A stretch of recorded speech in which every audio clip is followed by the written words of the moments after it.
the first one.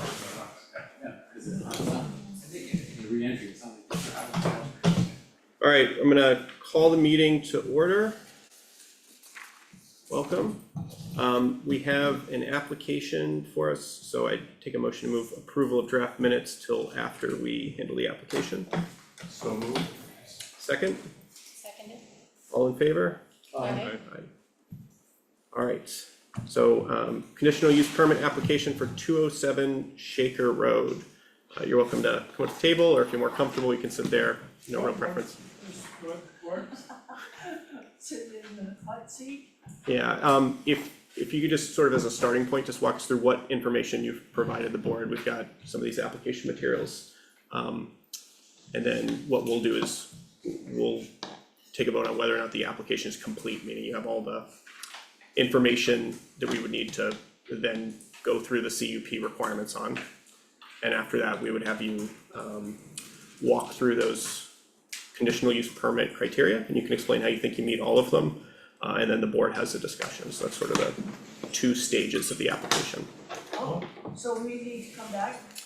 Well, so the first thing that we look at is if you explain what information you provided, and if the board thinks that there's basic information that at a minimum we need to Oh, have, I see. we would let you know and we'd say the application's not complete yet, and you have to come back with that information. If we have all the information, then we get to the point of discussing sort of the merits of the requirements. Does that make sense? Yeah, we just kind of been using the town as a guide. Yeah. Let us know what we need to do. All right, so could you just sort of tell us just briefly about the application and what information you provided the board? Well, And if it's helpful, we have it in a folder, I can hand it to you too, Yeah, if that's it's all helpful. here. yeah, Yeah, do you want us to take that and explain it? sure, that'd be great. Greg, sorry to cut you off. I know Megan hasn't had a chance yet, but You haven't seen these yet. we're just gonna Yeah, hand it to them so they can explain the stuff, and then after Yeah, that, I'll give it to you. Help yourself, young man. Steve can see. Have the paper clip when you're done. well, we got a receipt. Yeah. There is. Did you say your names first? I'm Steve Fifield and And Betty Byfield, Thank you. so this every, is the application. yeah, alright. So we filled out the application. With, it's two So- oh seven Shaker Road. Yep. And it's in Resource Reserve Natural, zoning. And, we're applying for a, conditional use for a detached, dwelling. Accessory dwelling. What is it? Yeah, Anyways, detached accessory dwelling unit, it's yeah. on our driveway. It's within 500 feet of the house. Yeah, it's like Um, 200 feet.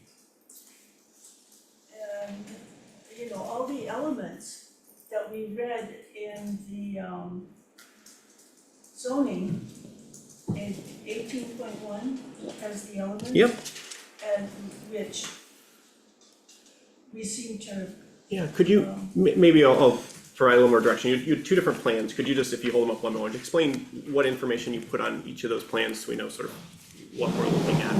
Well, we're, yeah. You mean like this one? Yeah, so just, we'll go one by one. So, Well, this is just and that one that you start, what is, a plot can you of the orient us? dooryard, our existing buildings, and this is, the new site. yeah, this is a plot of that piece of property and then how the site is located on that piece of property, which is 46 acres. So at the bottom is your driveway entrance off Shaker Road. Yes, And then the driveway comes up, goes east, which is the way up Yeah. there, and Yeah. turns around to the house. yeah, Can you show, Yes. just point where the new building is? where this, And as where you, it's circled, on your way approaching the house, it's on the right of the driveway. there's like a small grove of spruce and it's to the right of the driveway. And Did that's you move the where- boat? The boat, What's that? when, Where's It's the in boat? storage. Sorry, I'm just looking at Oh, the baseline boat. of what information, so this, it says on there, proposed house, well and septic area, is one of those shapes the septic, like the existing septic location? One of those what? Yes. Right, so you have a circle and then there's Yeah, a rectangle and then rectangle is this septic. the rectangle is the existing septic. Well, we have a septic design here, somewhere. So you're Accepted proposing, by the state, you're proposing a new septic to yes, service Yes. this building. Yeah, yeah, Okay. so we have a septic it's a one design bedroom septic. with the elevations, where the house will be located. Let's see, this is our primary dwelling. This is a driveway that comes up. Okay. And so the house is on the right with a septic system. Okay. And- And the house is 14 by 26. The building. It's already paid 200 years of taxes in this town. So just focusing on that, does it say on that, cause I was looking through briefly and I apologize if that wasn't circulated to all of us ahead of time, but who prepared that septic plan, and that's Bear Hill, Bear Hill? Bob Talon, yeah, Bear Bob Hill, Talent for Bear Hill Surveyors. Chichester. And this And is, it's been accepted by the state. Okay. So. Is that, and then, I think you had two photographs, if you're just willing to just hold them up and sort of orient the board in terms of those, to show where the project is. well, this photograph is from Google Map. And it shows our set of buildings here. This is our driveway that comes up. And this is where the proposed building will be. Thank you for just sort of walking through sort of the information you provided. It helps in terms of us just saying, you know, do we need more information or do we have enough to consider the application? So, if it's possible that you've gone through those, we'll take them back just so Megan hasn't had a chance to look at them yet. Oh, And while we're doing that, any discussion in terms of the information that the applicants have provided and whether or not the application's complete, whether there's other information or thinks it's necessary to be able to address the CUP? this week. The CUP is because of the zone. Well, I guess, It's for a detached accessory dwelling unit. Oh, okay, I thought it was because it was in, did I hear something about it being in a conservation area? Here's no, the zone is natural, the natural resource zone, I Thank you, think that's is what I what heard. you were. That is what I heard, thank you. So then, no questions from me. Alright, Logan, do you see any issues or other information Do that, we have a checklist for completeness for this? there wasn't one that was completed with the application? So we're sort of going on our own. I'm happy to, I can walk through the requirements of 18.3 and you can all listen and hit if I there's think anything you that's a think is missing. Yeah. Alright. So all ADUs, whether they're attached or attached, have sort of the fixed standards. I'll go through those, then I'll go for the ones for detached. So one, no more than 1,000 square feet of gross floor area, no more than 2 bedrooms, in addition to kitchen and bathroom facilities. Gross floor area is the sum of the several floors. Measured from the exterior walls, but not including interior parking, loading space for vehicles, or space where the floor to ceiling height is less than 6 feet. If you remember, we had that one a few months ago where they had the, 5-foot, 10-inch basement, so they'd be excluded. Is that information in this packet? I did not see it. I did not see it. The square footage is. let me see, did we put the square footage on the permit?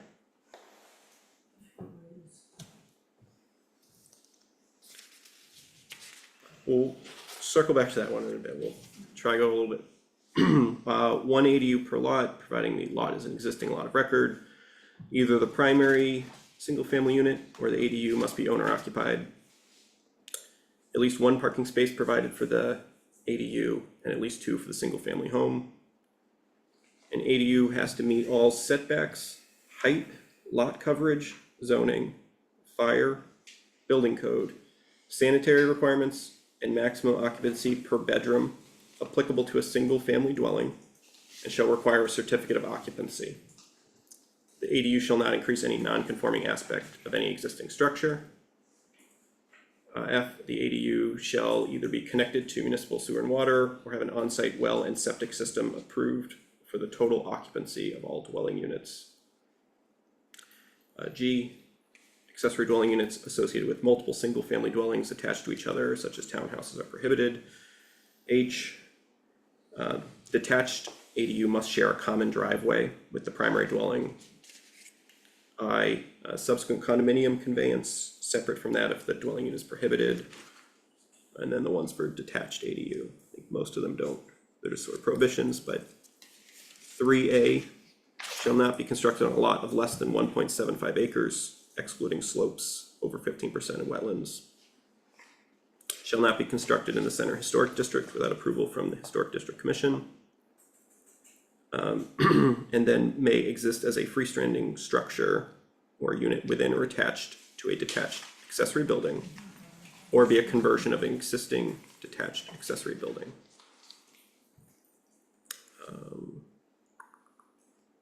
D, shall the principal dwelling and the detached accessory dwelling unit shall not be separated in ownership, and title shall not be separated, so there's one owner.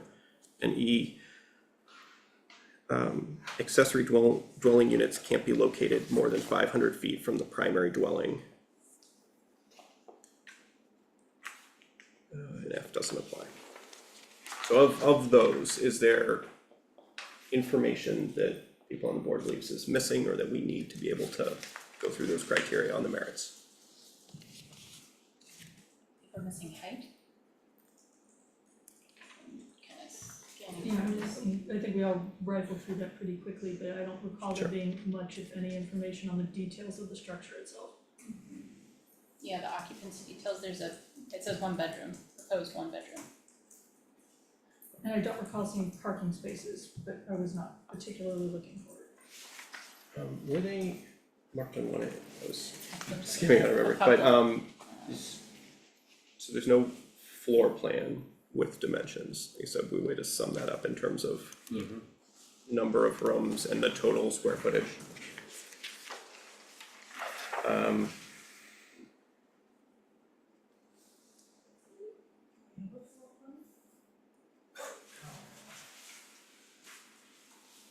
The, Yeah.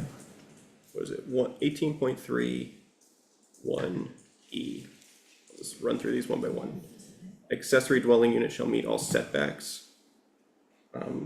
Was there, on either of the two, I don't recall seeing setbacks, I didn't think we'd be anywhere close to the setback limits, but Yeah. So do we think we want it to show distance to nearest point on Shaker Road, or is that how that would be done? yeah, or, Usually the setbacks are labeled on the drawing. Don't see it. right, Taken and out so of the I think we'd had a couple where even if the person was doing it themselves, they were using, like Google Maps, say this is the distance from the lot lines in these So directions. just a note saying distance from Right, so it doesn't have to. front, side and back. Is for this parcel, did you have the total acreage listed on either of the Well, plans? it's 46 acres.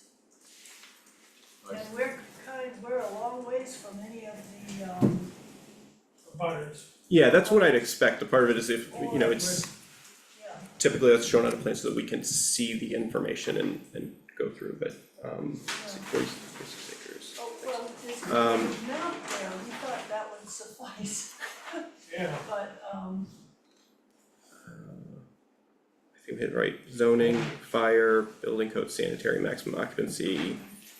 With a certain, most of that I think just goes to the certificate of occupancy requirements, and then 18.3F is on-site well and septic system approved for the total occupancy of all dwelling units.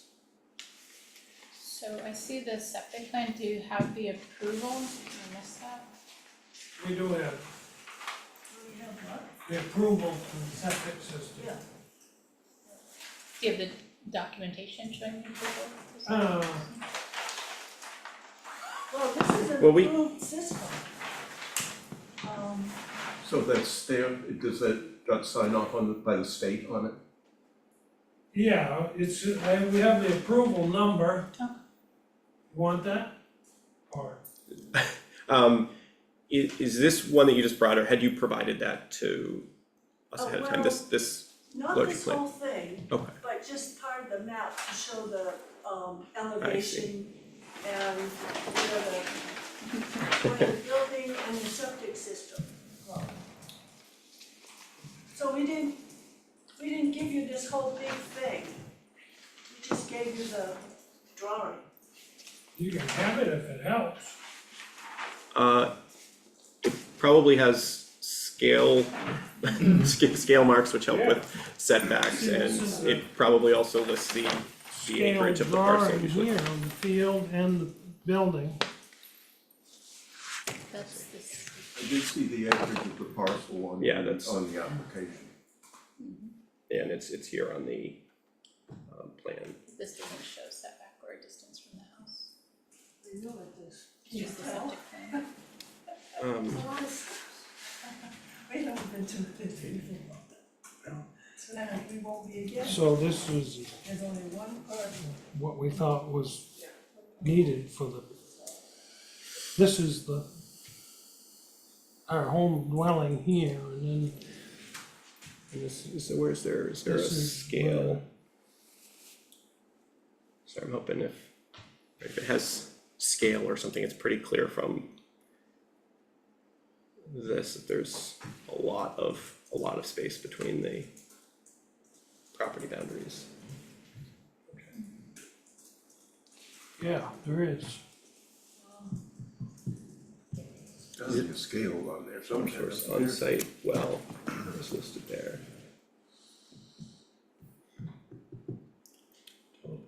Oh, it's right in front of you, that thing at the bottom. Oh, yeah, I'm just being stupid and looking, I'm all up. Alright. 1 inch is 20 feet.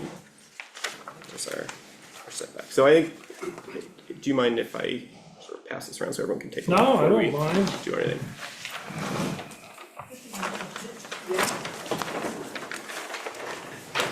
So,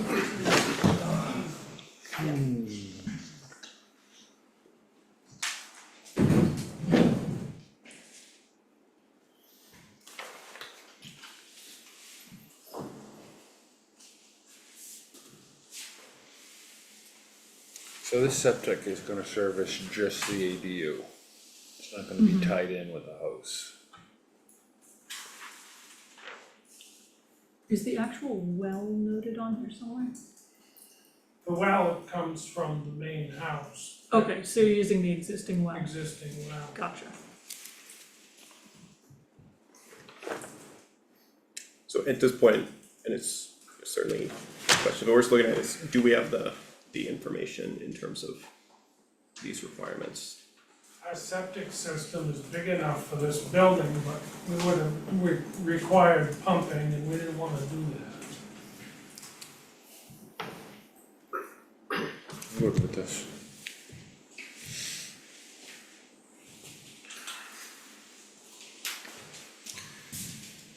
I think the biggest thing is the floor Floor plan. plan.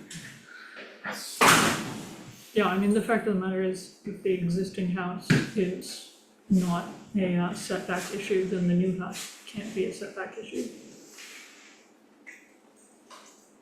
It's not delineating how far this is set back. How far from shaker. Well, So I'm just looking at this, like, if you look I where the will- existing house is and where the proposed house is, if the existing house I is know, not in it's- violation, then right, I think we have Can't be. pretty short ones, but it's closer shaker, this is a really long driveway, and Okay. we've got at least, I think it's 1 inch is 20 feet, and it's showing this, and this driveway's through the middle of their lot. They're, I think, very far from the side, so I think we can get there, but, Yep. so So unless as anyone is, I think the key one is that one of the things we have to look at is the total amount of bedrooms in addition to kitchen and bathroom, and the size of the floors. I know you had a total square foot that you had provided on the application, Right. but we don't have specific dimensions and. Given 14. Yeah, I think And I'm- the floor plan, and I think we need parking Yeah, spaces, parking. although it seems a little bit silly given the size of the driveway, but it is Right. required. Okay. Certificate of occupancy. So that's, that's just a condition, because they have to go through like Comes safety, so after they the go, development right. approval. Yeah, they So can't they- get a certificate for of occupancy. occupancy until there's something to occupy. which I think that gets through, right, fire, building and all that, that's addressed through the And the certificate of height. occupancy, right?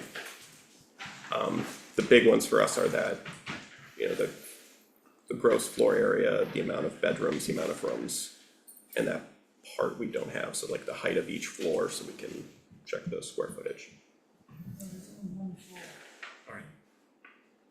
So we need a copy of this, right? We're gonna need, a copy of that too, that we can put in, So, so, Like, this has your certification information on it, so we shouldn't be holding it probably. yeah, I mean, they could have submitted here, but I think if there's general agreement, we can take a vote, that I think the application is incomplete, but you're most of the way there, there's a few things we're missing. And that we can give you a list when we say how it's incomplete, and you could submit that information with a copy of this plan, and the town can get a copy of that plan with the application. And then we would ask you to come back, and then when we have all that information, we'll go through those steps. Does that make sense? So I think you have most of the information that we need to go through all of these requirements, there's just a few things that we're missing. Alright, as long as it's clear on what we're required. That's gonna be the goal, so I'm gonna have to take a vote to find it not incomplete, and we'll list the specific things that we're missing, that if you provide would make the application complete, okay? Right, So I want you to have sort of a very discrete list of things to get. Alright, I move that we find the application incomplete. I second Seconded. it. can we just sort of amend that motion is to list the specific things in terms of incompleteness, so. I will amend my motion as follows. I move that we declare this application incomplete in that we are missing specifically a floor plan and measurements and marking of parking spaces. Was there anything else? Yeah, can we just, we'll caveat on floor plan with, floor height. Ceiling height? I said floor, but yeah, that's it. ceiling height, Ceiling height and, each room shown. Chair, question? Yeah. On the big plan, the approval number was handwritten, is it customary to get the approval letter? And it's not a matter of not believing you, it's just that how we treat every application needs to be consistent, so if everyone's writing their approval numbers on things, Yeah, I mean, normally, do we want an official I letter? think normally we look at a sort of septic plan, it can be a proposal, and we don't often see the approval necessarily, and a condition we is don't I always. thought that it said that if we Is needed it, the approval. if I we don't don't, think we if we don't normally have the see that. approval, the No. condition is that they get all required state approval, so if they already have one, it is helpful to certainly We see them both ways. have the approval. Yeah. I see, okay. But they wouldn't necessarily need it if, the situation was different. Okay, so I'm just gonna make sure we don't lose any track. Floor plan with a ceiling height for each floor, each room's dimensions, and, the total square foot. 2, parking depicted on a plan, and it can be, I think there's a lot of detail in that big plan you showed us, so if you wanted to even copy that, you could put the parking spaces and show where they would go on that plan if you just made this in the second copy, but something showing that you have sufficient parking for both the primary and the accessory dwelling unit for both dwellings. It's far enough away from our house. Do you want our parking too? I think that's the requirement of the ordinance is Whereas, let me just find it. There was two At least spaces for one, yeah. primary and one for the ADU. Oh, okay, primary and, At least one parking space for the accessory dwelling unit, and at least two for the single family home. So I don't expect you're gonna have any trouble finding the space for it, but if you can show them on a plan so that we have it, all that information. Distance from the house? I don't Um, if, actually have the distance. yeah, if.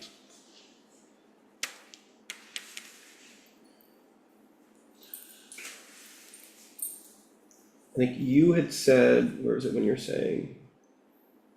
Or maybe you didn't give it, you said within 500 feet of house, or maybe you said 200 feet, if on one of the plans, whichever one, if you can say, you know, two property boundary, at least this, like, have okay, an amount to those and a distance between the, You mean how far to the edge of the property? right, but you could, I think, given your particular parcel, you don't need the exact amount, but put something on the plan that shows where that setback be, so the, you know, at least X amount. And the distance between the existing house and the detached accessory dwelling unit.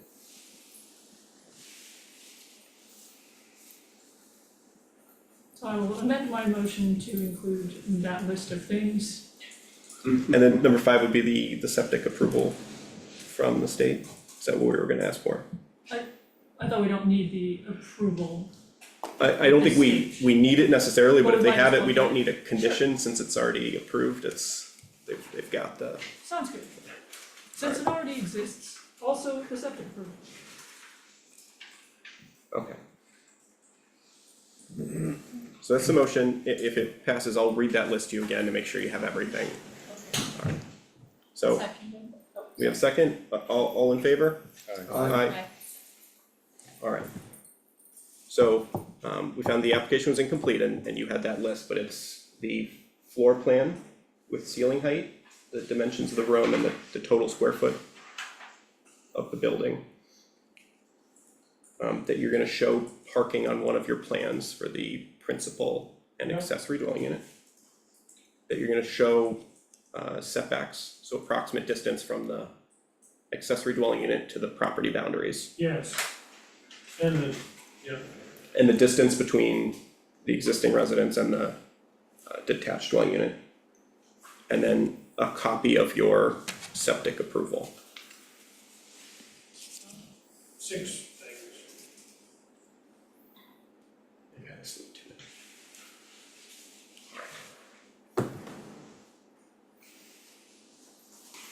Any questions for us in terms of what any of that would look like, or do you?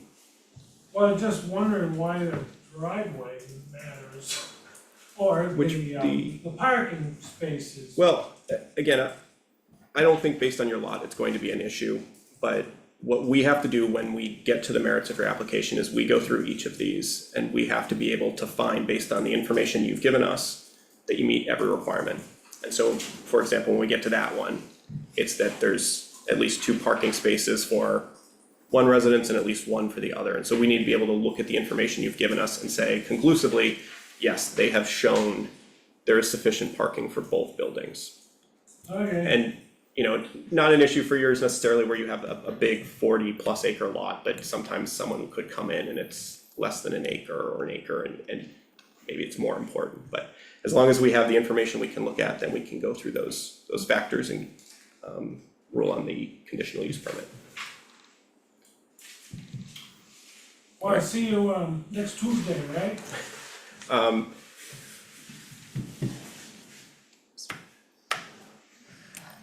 The 22nd Oh, is later your on next tonight. meeting, and you already We have have two two hearings, applications, two yeah. applications scheduled, so it's up to you if you wanna So try to sneak part this of our in, issue is or- we have a major subdivision, which has been continued, so that'll be the first Yeah. part of the next meeting. So I think it's probably easier and less time for you, rather than to be at the end of that list, if we push it to the first August meeting. Does that work?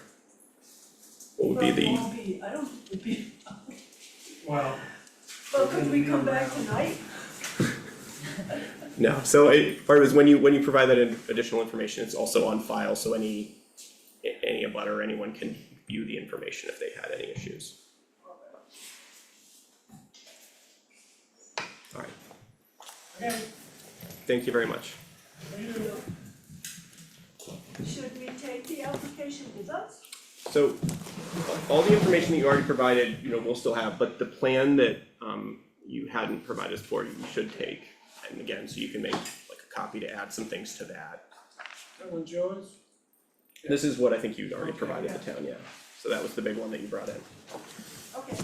Alright, So that's see you soon, August thank you. August 12th? So we I thought that was continued it to August 12th, but I think that's- continued this hearing to August Yes. 12th. So we'll take I don't think we have it, but a motion to continue the hearing to August 12th, I thought it was August fifth, second and fourth Tuesday. yeah, not every other, got it. Yeah. Alright, is there a motion? So moved. Alright, second, I will second it. all in favor? Aye. Alright. So let's circle back and actually get these draft meeting minutes done. So Cal has listed, she had compiled for each change, the current language that's in the minutes and the proposed language. I think so she's gonna go through, starting with May 27th. And she'll read the line and what's currently there and what the proposals to change in, and we can just take those one by one and hopefully knock them all out. Alright, we so good? you all have this list of the suggested changes. There's also a bunch of typos and grammar corrections and stuff that I'm not gonna bother going through. Perfect. The first one is line 35. It currently says Greg reiterated that Canterbury is unusual in the number of town roads, indicating that we really should be included if possible. The suggested change is Greg reiterated that Canterbury is unusual in the high number of town maintained roads it has, so road improvements should be included in the CIP. Everybody good with that change? Yeah, Alright, So, we next don't change have to is, vote on each one, I think, right? yeah, as long as if someone has any problem with it, let us know and we'll just, yeah, otherwise we'll keep at going. the end, you just vote to approve the minutes as amended. Yep. Alright, line 42, inserting between two paragraphs, Megan asked Mike to clarify whether the expense figures submitted by department heads represented needs or wants. Mike explained that this is an advisory document that the budget committee and select board could use. No expenses would be approved until town meeting. Sometimes planning boards will interrogate department heads about these numbers, but he feels that the budget committee meetings and town meeting are more appropriate places for that level of scrutiny. Any thoughts about that? Nope. Okay. Next change is line 56. It currently reads, Mike recommended evergreen content with one chapter per year. Logan suggested adding a last updated date to each chapter. The suggested change is Mike recommended evergreen content for the master plan with one updated chapter per year. Logan suggested adding a last updated date to each chapter. Everybody good with that? Alright. Next change is line 62. It currently says Megan emphasized the importance of clearly communicating our intentions to the public. The suggested change is Megan emphasized the importance of clearly communicating that the CIP is an advisory document, not a suggested budget. Is everybody good with that? Alright, next one is line 83. It currently reads, Logan inquired about childcare options and various possibilities were discussed. It was agreed to schedule the event earlier to accommodate those needs. The suggested change is Logan noted that people with children often find it difficult to attend these meetings due to the time. There was discussion about possible solutions, including providing childcare and changing the time of the meeting. The board agreed to an early start time of 6 p.m. Everybody good with that? Alright. Next change is line 110. It currently says Logan proposed a higher fine, while Rich explained that violations are intended to result in low-level fines, with the main penalty being the requirement to fix the problem. The suggested change is Logan and Joshua spoke in favor of increasing the fine. Rich explained that violations are intended to result in low-level fines, with the main penalty being the requirement to fix the problem. Everybody good with that?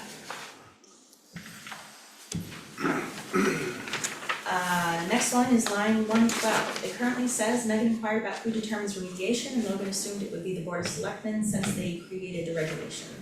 The suggested change is Megan noted the lack of clarity as written on how this would be enforced. She inquired about who would issue fines and determine what remediation is needed. Logan assumed it would be the Board of Selectmen since they created the regulation. There was some discussion about what fines the RSA's allow and about whether the health officer would be in charge of enforcement. Everybody good with that? Alright, next one is line 161. It currently reads, Rich tabled until next meeting for edits to be received. Rich said, send to him, he will collate and write an updated version. Suggested change is Rich tabled until the next meeting for edits to be received. Rich said, send to him, he will collate and write an updated version. Joshua suggested making this the first chapter of the rolling master plan and the board agreed. Everybody good with that? I'm getting skeptical looks. I don't remember it, but I know that you went through the recording, so I trust your suggested changes. I did go through the recording, and Joshua did say, like, after Rich said, send me the changes, Joshua did say, hey, maybe we should make this the first one of the rolling. And there seemed to be murmurs of agreement, so that's why I reflected it this way. But Yeah, we can discuss, you can discuss. I'm almost thinking he said that in jest, but I can't speak for him because he's not here, so I can't. Okay. This one was a suggestion from Joshua. He didn't suggest the Okay. exact language, but he did say that he made it part of, he thought it should be part of the rolling. And I sent him this language back and he didn't object to the language. I would assume that since he suggested the change, he was not joking. Yeah. We could get rid of the and the board agreed, because if people weren't sure that happened or weren't sure that he wasn't joking, then maybe that part's not accurate. I would agree with changing that just on the account of it seems we're committing to something that I don't remember committing to. Alright, then how does everybody feel about changing it Just So put a it's- period right after plan. period right after plan? So Joshua suggested making this the first chapter of the rolling master plan, period. Everybody good with that? Alright. That's an easy fix. So line 173, it currently reads, she notices that in minutes that we can also ask AI to clarify how we can improve our ag zone use and mixed use. The suggested change is she noticed in her notes from a prior session that the board was interested in improving our ag zone use and mixed use, and she can ask AI for suggestions. She is me. She is mayor. I left it as she because it's said in the previous sentence that it's Megan. Everybody good with that? Alright, that is it for the suggested Alright. changes for these ones. Take a motion to approve the May 27th meeting minutes as amended, as we just discussed. Motion to approve the May 27 meeting minutes as amended. Is there a second? Clarification, is it the 27th or the 24th, because it says 27th on the top of the sheet and 24th in the agenda? The agenda is wrong. Okay, 27th then. Seconded. Alright, all in favor? Aye. Aye. Alright, next, June 24th, which is same document. Alright, so there's only one suggested change to the June 24th minutes, and it is line 160. It currently reads, Joshua disagreed, stating that a discussion on legal matters was required. Suggested change is Joshua disagreed with the idea that no further discussion could be had tonight. He suggested discussing legal matters that only affected Canterbury and wouldn't matter to people in other towns. For example, which version of the zoning ordinance to use. I have no problem with it. Everybody good with that? Sure. Alright, then that's the only thing that's not grammar or typos. Take a motion to approve the June 24th, 2025 planning board minutes. So moved. Seconded. All in favor? Aye. Alright. And then, Cal put the July 1st subcommittee draft minutes. My understanding is there's not likely to be another subcommittee meeting and the, Is that accurate? Cause I know there was some question about whether the subcommittee was gonna meet again. It sounded like you weren't. I think it resulted that, I think Matt indicated we could incorporate the changes and correct me if I'm wrong, Rich, that we thought we should bring the document, the edited document here Correct. yeah, so this, for input from your folks and to decide on how we move forward with it. Okay, great, Yeah, and I then we think- can approve it we can Okay. approve it here, so, I know Joshua's not here, but Greg and Rich, you have it here, I didn't receive any suggested changes, so This is just the minutes of the unless- last meeting. Unless you have anything that wasn't submitted, just the two of you could vote to approve those minutes.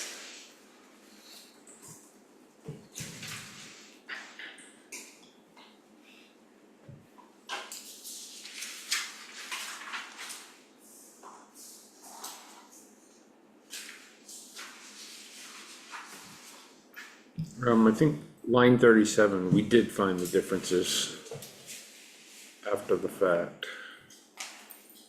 I was confused. So I could change it to they initially couldn't find any difference. Initially, we couldn't, but then we located, I was looking at site subdivision or site plan, or whatever, so, Alright, so. we but got there it are initially. differences.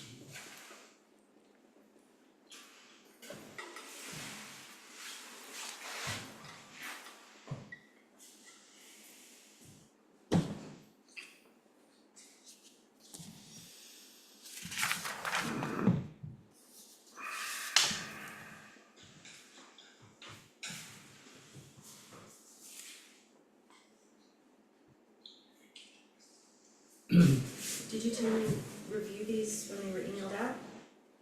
I did, I'm just Double checking? refreshing my memory.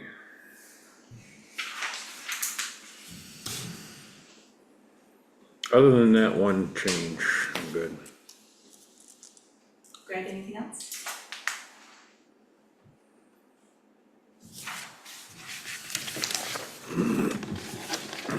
Yeah, I'm okay.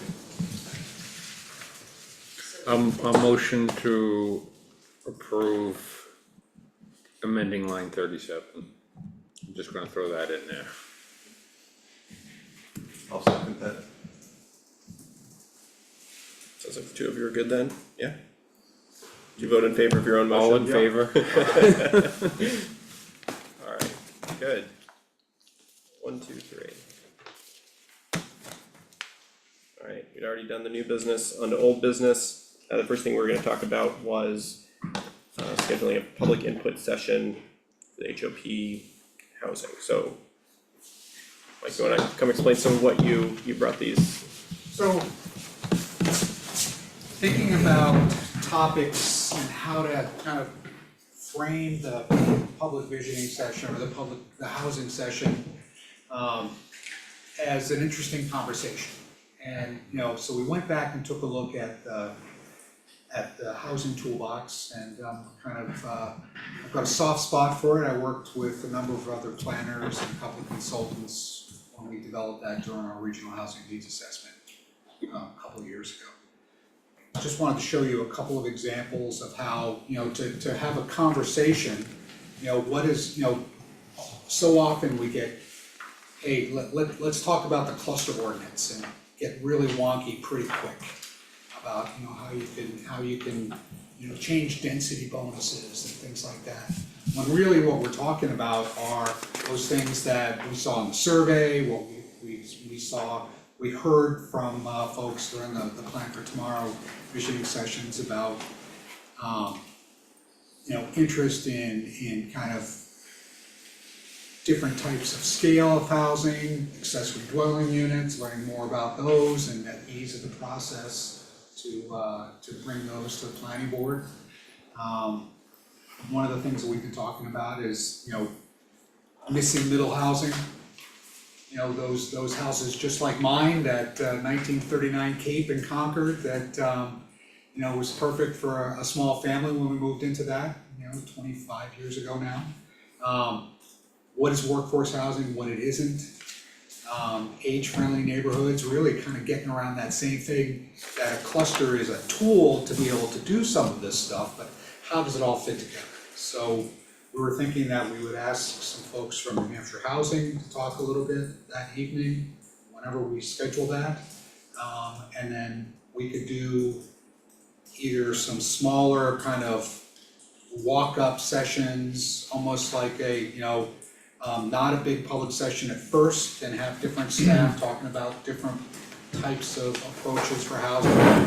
And then kind of open it up with our, 6 o'clock, have a discussion about, what people are interested in and, have people be able to give us feedback about, different types of housing options. Just as kind of the start of that, that conversation that we can have in the fall.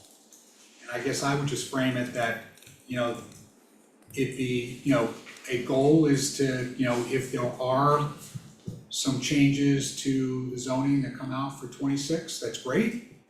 If not, we've done some good work for a base for 27.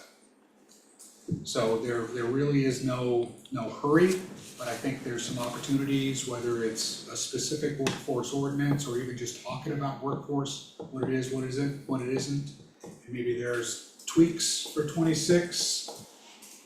We'll see when we, after our conversation. So I was hoping that we could schedule maybe early September, when folks are ready to go to public meetings after August.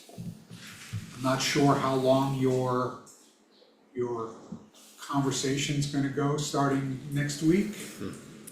Yeah, but I think if I remember from the minutes, the meeting that I wasn't at, that Logan and some others had discussed that maybe an earlier start time Yes, absolutely. could help, and so it could be the kind of thing that we could pick a date and maybe as a 6 to 7 PM is that portion, and then a regular meeting to follow, so if we have an application, it can still be at Even a normal 7 PM. 5:30 where you could do kind of a drop in and maybe a 6 o'clock, bigger session, so everybody is done at 6:45 that they can come over here. I have some thoughts on framing this.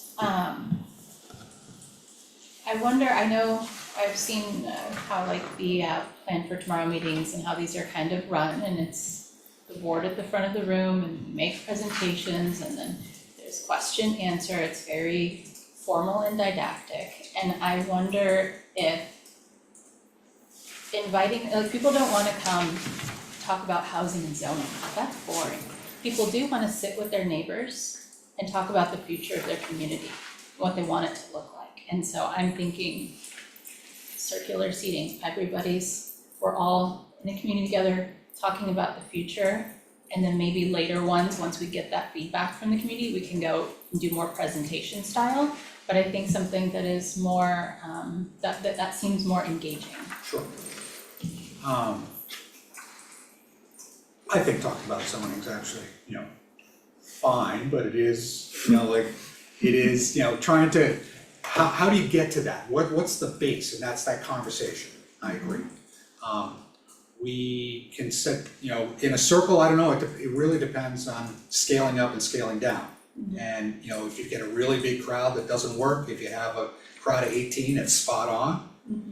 We could actually have different stations at 5:30 where people can come talk. And, we would have, a nice fit would be, one of the planning board members and one of our staff. To just talk about, hey, let's talk about what did we do with cluster last time, and what are other towns doing?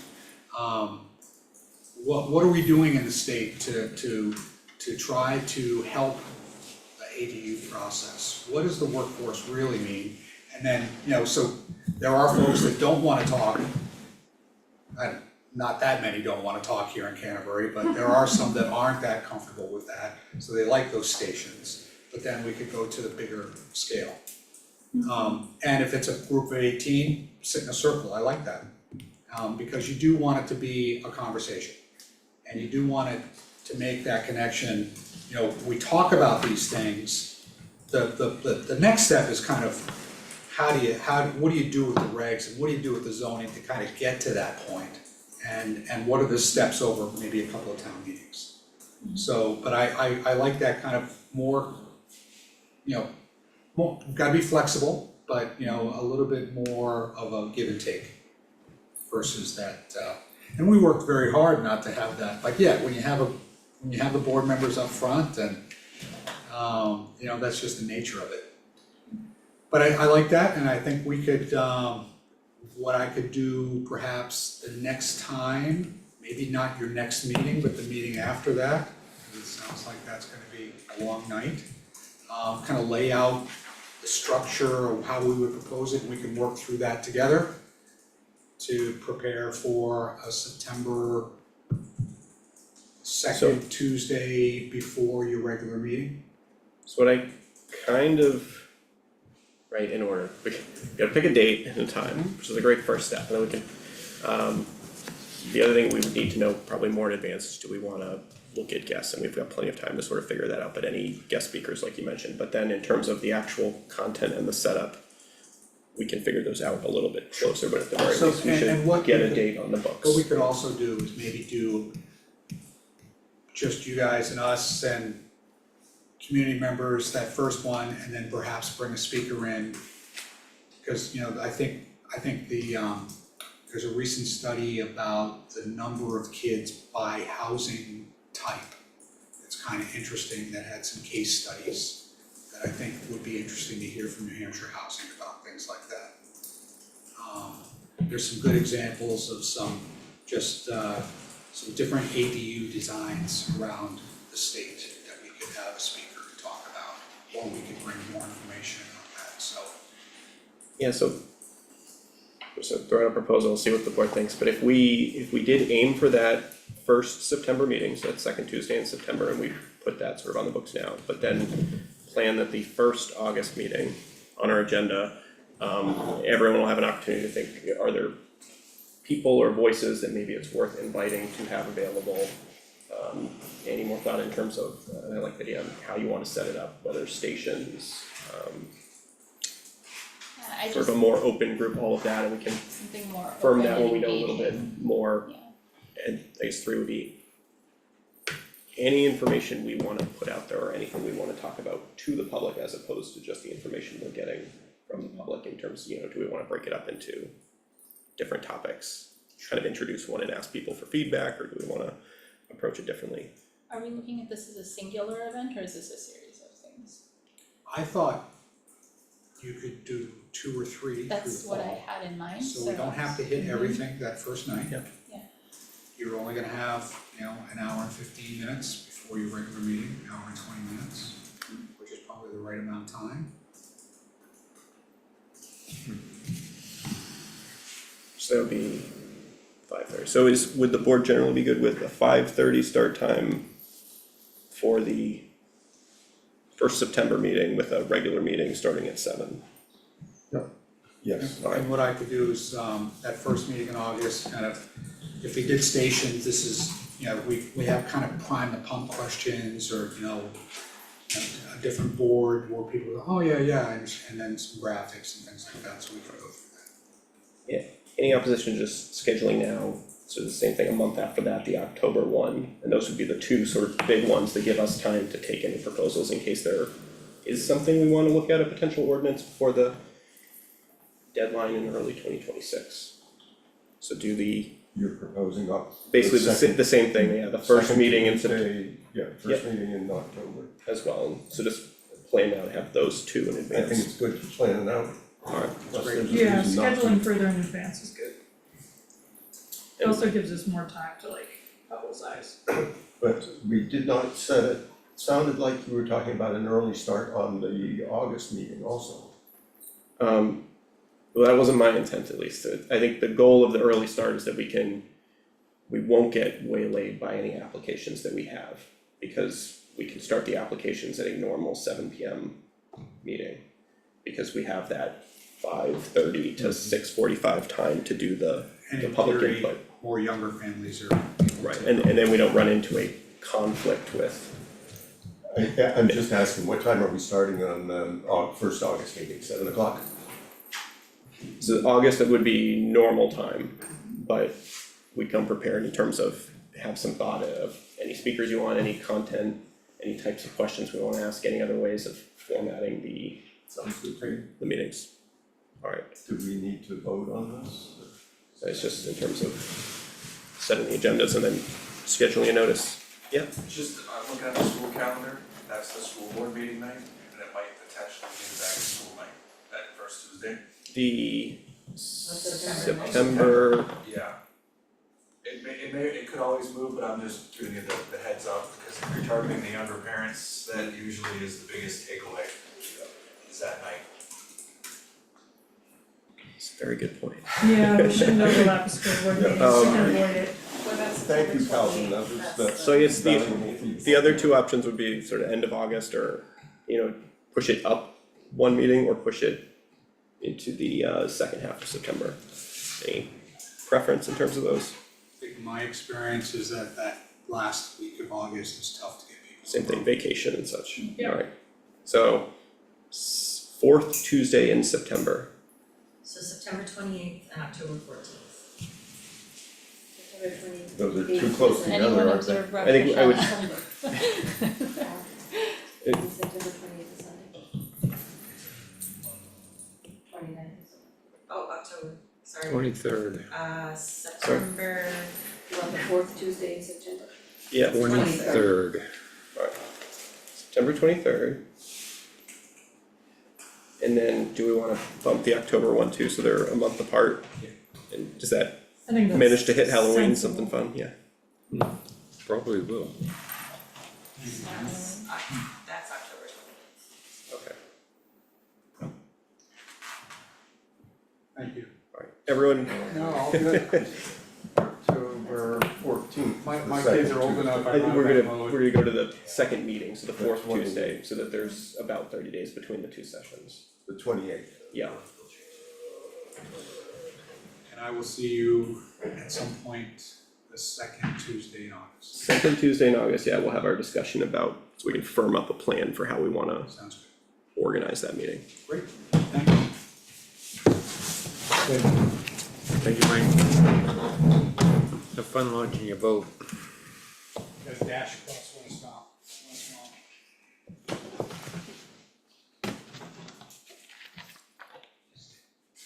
Alright. On old business, we had chapter 9, or proposed chapter 9 for the master plan. With the goal of this is us making any revisions before we schedule the public hearing to have the full public hearing and adopt it. Rich, I thought the next item was this hazardous and sludge materials, which is why I'm here. The agenda has, the master plan solid waste chapter 9 next. well, let me, we're Number doing, 4. we're doing pretty good on time, and you are a guest. Does anyone have any problem if we take up any input from Conservation Commission on hazardous sludge materials and do some of that now so that you can get out of here? Is that good? Any? Yeah. No, that's good. objections? Alright, so let's do it.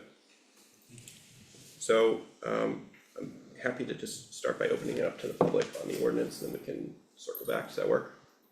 Alright, any input, all input, welcome, let me pull up my example. Sent.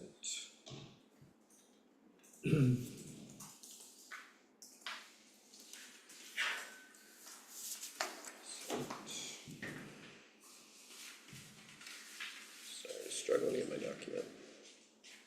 There it is.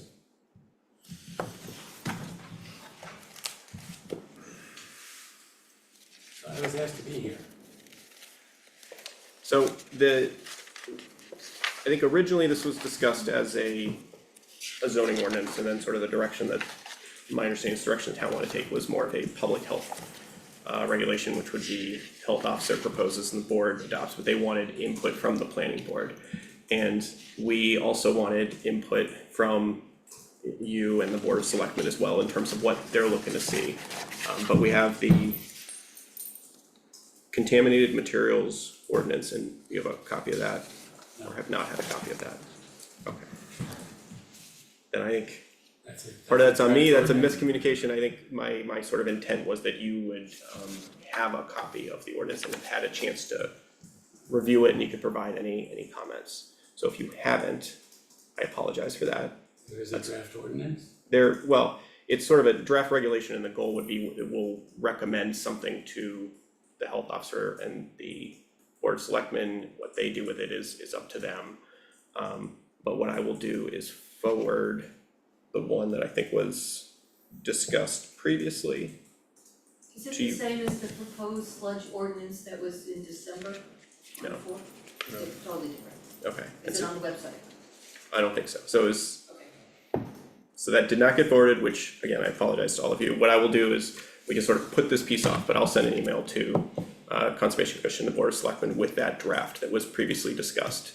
And I'll send a copy of the meeting minutes from May 27th. We just went through them, but that had the original discussion of that draft. And then we'll add it to the agenda and I'll next is the subdivision, which doesn't really make sense. Where are we at? July, so maybe the first August meeting is what we'll aim for, so we don't conflict with all the hearings. And then the commission can take a look if they have any concerns, suggestions, ways to improve it and strengthen it.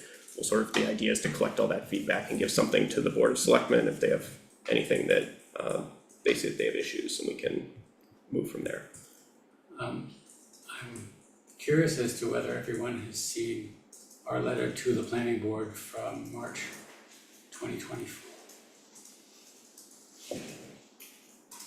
There was a proposal to use thermally treated soils. Yeah. And we put a lot of thought into that process and composed a letter to you. That was the last time we discussed it. Yeah, so I think that is one of the goals of this regulation, is that it's the type of thing that would be encompassed. And that's why we wanted input from people who are more experienced, who know how are we defining things and writing them in a way that it's going to regulate, but I have a sense this if I saw letter was that, not seen by you. it was a while ago, so I couldn't even say whether or not I did, but May I read it to you? you absolutely can. I would say, can you also, if you could provide a copy afterwards, we I'll can give you the copy. circulate it. So this is from March 24, to the select board. 2 issues of concern have come to the attention of the Conservation Commission: the potential use of thermally treated soil in town and growing concerns about toxins lingering in biosolids that are spread on the land. The Conservation Commission urges the select board to enact rules that prevent the use of thermally treated soils in Canterbury because of the risk of contaminants in the soil being disturbed or released into groundwater. In New Hampshire, a maze of RSA's, regulations and rules govern how soils with contamination can be treated and distributed. The Loudon-based company ESMI treats and distributes contaminated soil. The regulations so severely restrict the use of treated soil that we believe that treated soil should not be used anywhere in Canterbury. In a letter from DES to the town of Loudon, the agency explains about the permitted soils, certain types of contaminated soils, and distributed these treated soils as a certified waste-derived product. Provided the treated soil meets the standards of the rules, the soils are not to be distributed or used in the following locations: in residential applications, in playground applications, within the 100-year floodplain or a wetland, on or in lands used for production of crops or direct human consumption, within a recharge area of any sole source drinking water supply, or within 100 feet of any surface water. Clearly, this treated soil should not be allowed anywhere near wells, groundwater, surface water, and wetlands, nor in hydric soils. Water travels through soil without regard for property lines, and can leach contaminants from treated soil and carry them onto other properties, posing risks for well water.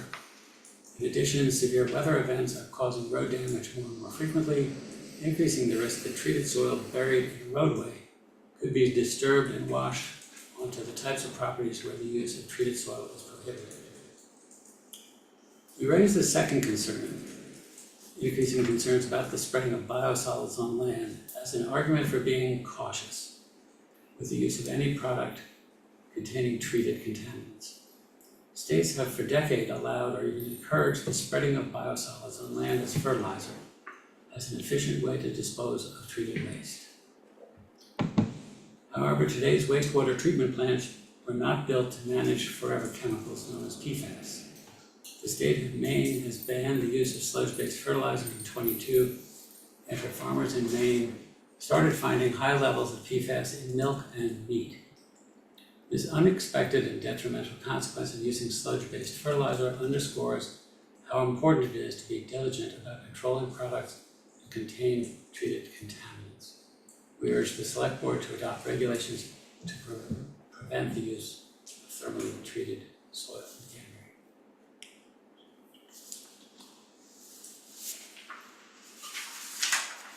I don't know what you propose, but So- we're not real fans of having it spread around. No problem. I think, and I can speak to this particular draft, it was to get us sort of as a starting point, and you'll see at the end of it when I circulate, I had a list of like additional questions or areas to explore.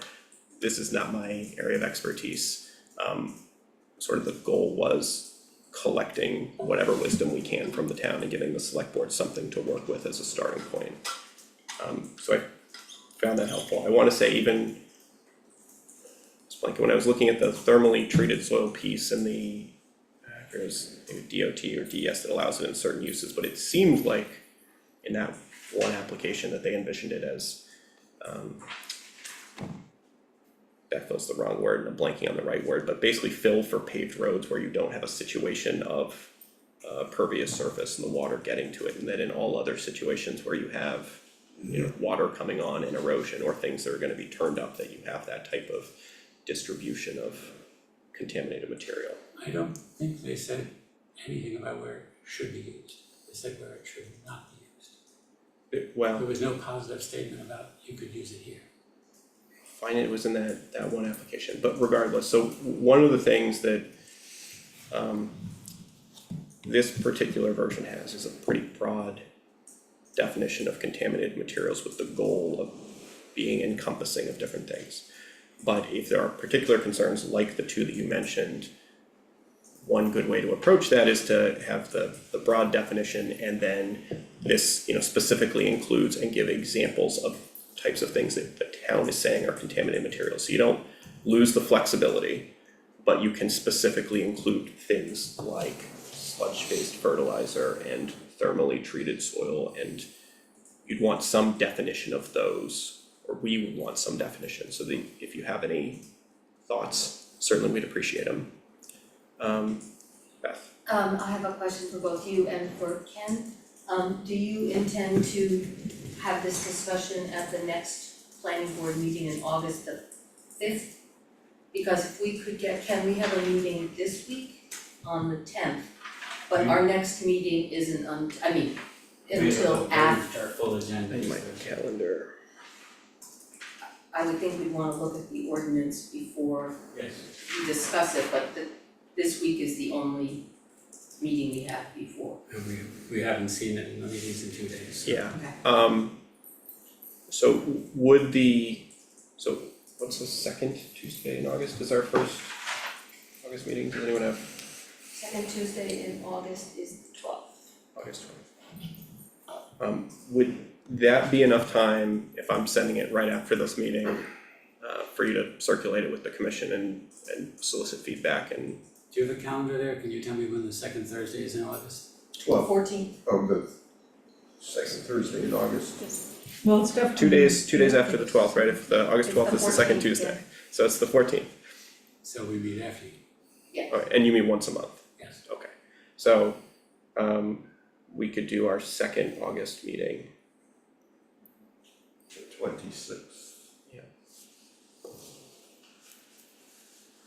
And just to make sure everyone's on board, if it's the idea of this was not a zoning change, it is a health regulation, so the ultimate procedure, wherever this leads, is that ideally the board with public input would have a recommendation for the board of selectmen and the health officer, but the health officer has to propose it and the board of selectmen approve it.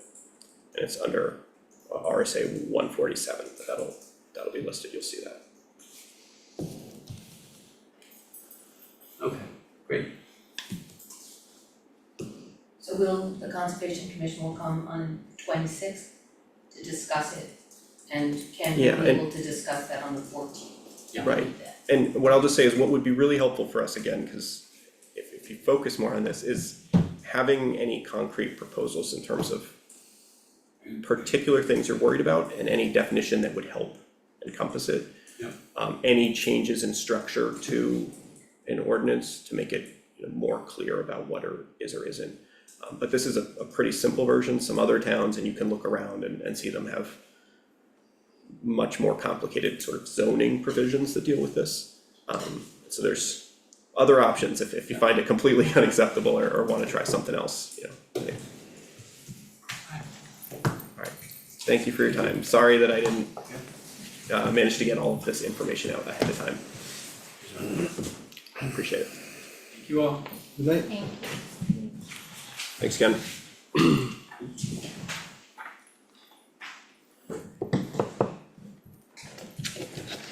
Alright, solid waste.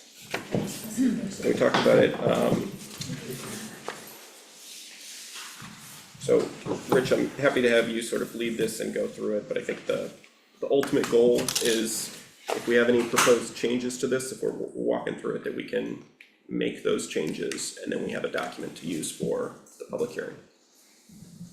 Does Cal have the document that I sent you?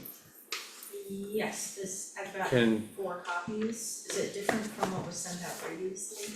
I believe so, It but is, okay. the changes that are gonna be proposed by the board here would need to be included into, I can Can- make, as you suggest them, I can, pencil it in, okay, you can, and then here's, I don't know if anybody wants copies. So this is a newer version? no, I believe it's the same version. Same, just in case if you don't have There it in hasn't front of been you any and changes to you that. need to follow along, so. Alright, I've got it digitally. you got it digitally? Alright, so take one.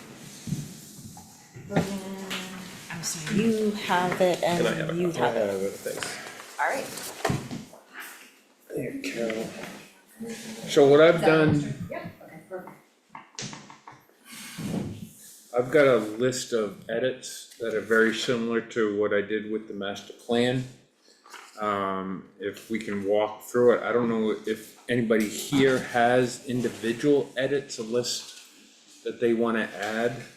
I do.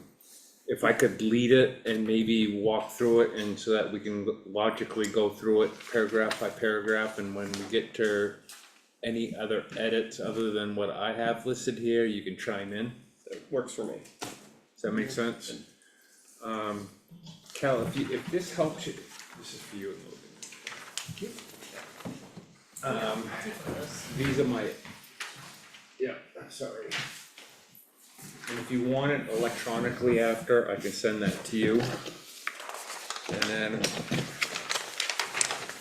Brendan, Megan, Greg, Beth, and Lisa, do you guys want a copy of what we're gonna be talking about? Does it matter? Edits to the solid waste? Yeah, thank you.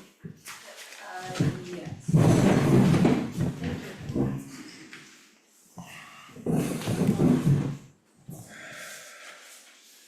So if you look at my edits, what I have is, the way it's formatted, I have it, page number, and then which column, whether it's on the left side or the right side of the page, and then which paragraph number on that side of the page, and then tried to break it down into sentence and so forth, so I specifically get you to where it is that we're talking about.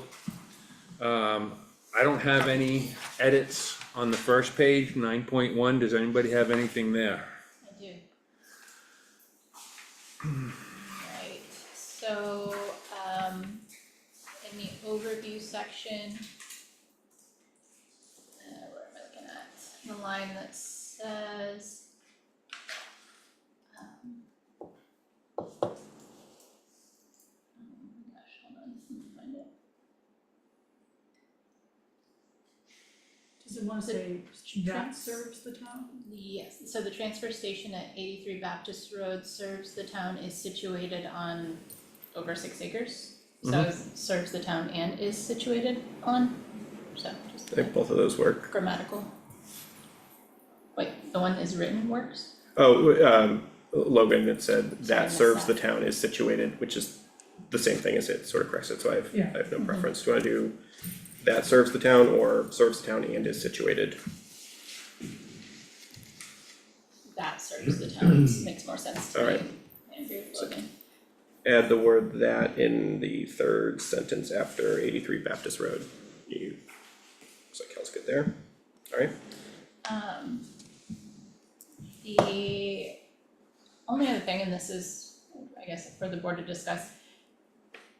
The opening solid waste management is a topic that touches every person in every aspect of society. It is one for serious attention and concern in Canterbury, just feels hyperbolic of it to me and like an overstatement. I think just softening that to solid waste management affects daily life and community functioning,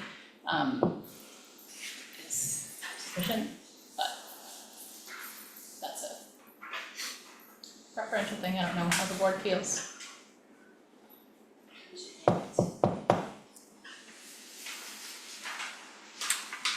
I'm inclined to agree with you. What's the new proposed language? Solid waste management is a topic that affects daily life and community functioning.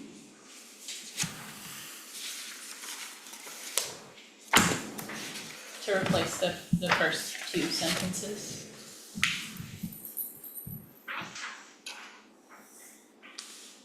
any concerns with that change?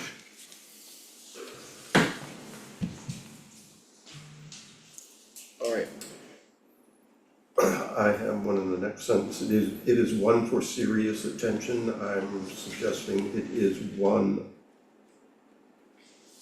Megan's So, suggestion yeah. eliminates that sentence. Greg, Oh, that was, that's that fine. was replacing those two with, I didn't catch it. Alright.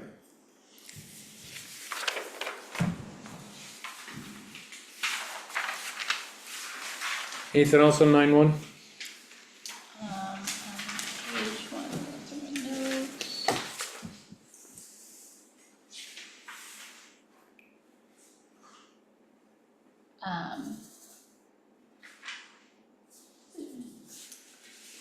Where is it?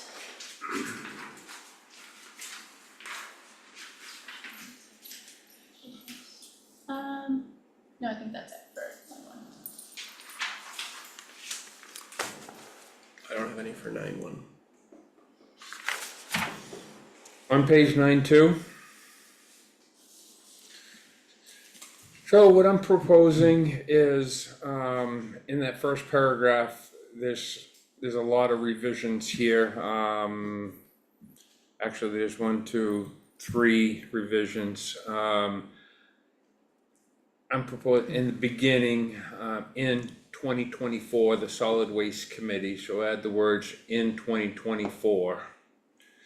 The Solid Waste Committee conducted a townwide survey. Surveys were mailed to every residence in town. Residents were asked to fill out and deliver responses to drop boxes at the transfer station, Elkins Library, or via mail to the town office. A link was also provided for input, and I'm trying to, okay. A link was also provided for input online, and then starting response rate was 36-bit, replace this now to 1,000, and this addresses what Scott, you had brought up that one time, 1,127, so the number 1127. Surveys were mailed to residents in town, and the response rate was 36%. I still disagree with that. If you have an online portal for surveys and blank surveys were available at the store, the library, and the dome, you can't accurately say that your response rate was 36%. So you have 367 respondents, and that Correct. fact is accurate? So maybe rather than say what the response rate was, you say surveys were mailed to every residence in town. And a link was also provided for input online. In total, 367 people responded, or, Responses were collected. yeah, You can't guarantee that they're individual people. or Scott's 300 correct in this. But the point being, use the number, just the discrete number, not a percentage. Okay. So is the easiest change there, response rate was 36%, and just change that whole sentence to 367 responses were collected? Correct. Works for me. So, can I just read it back to make sure I understand what? 1,000, you want that whole thing? So a link was also provided for input online, period. 1,120 surveys were mailed to residents in town and 367 responses were received. Correct. Okay, thank you.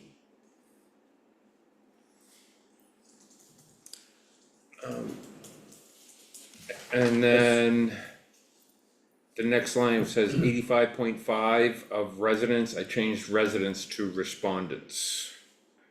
85.5% of respondents utilize the transfer station. And that's all I have in that paragraph. I guess I wanna make sure that last over 90% of respondents sort the recycling. I think we have to be careful that we somehow Yeah, what make if, a leap from the respondents to the survey to the entire town. could we start a new paragraph after responses were collected?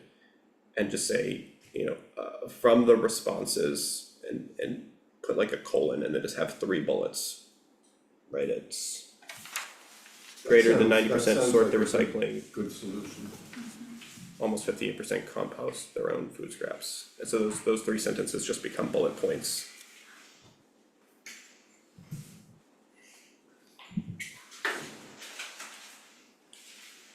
I think it should say of a potential alternative site, right, it's putting potential. That's verbatim from the question. The question was written exploring the possibility of potential alternative site or Correct. sites, so, okay. We could always cut the quote if it's a Yeah. concern and just, But it's the change from plural to singular that makes you want the article. right, a with site or making sites plural. Yeah, we didn't, it didn't seem that we used a direct quote from the surveys for any of the other percentages of how people responded, so I think just removing it as a direct quote and saying 63% would be in favor of exploring the possibility of a potential alternative site. Are we talking about what's on those pie charts that are unreadable in this version? We're not No, quite there, Oh, we're still in the It's- first paragraph. but it's this, I think the same figures that get there or something close to it. So we're in the last part of the first paragraph. I That asked last this sentence. because there is a similar but different issue with the same question in the pie charts. Yeah. Alright, I Good. don't know if the pie charts are a direct quote. So we done with Are you first done with the paragraph? first paragraph, so we can move on, or? Yes? Did we agree to that last sentence change or? I thought we did. The sentence change for that last sentence you're asking, Megan? Mm-hmm. From the responses, and there were It gonna be became 3 no bullet bullet points. points. 90% sort their recycling, 90% of respondents sort their recycling, 58%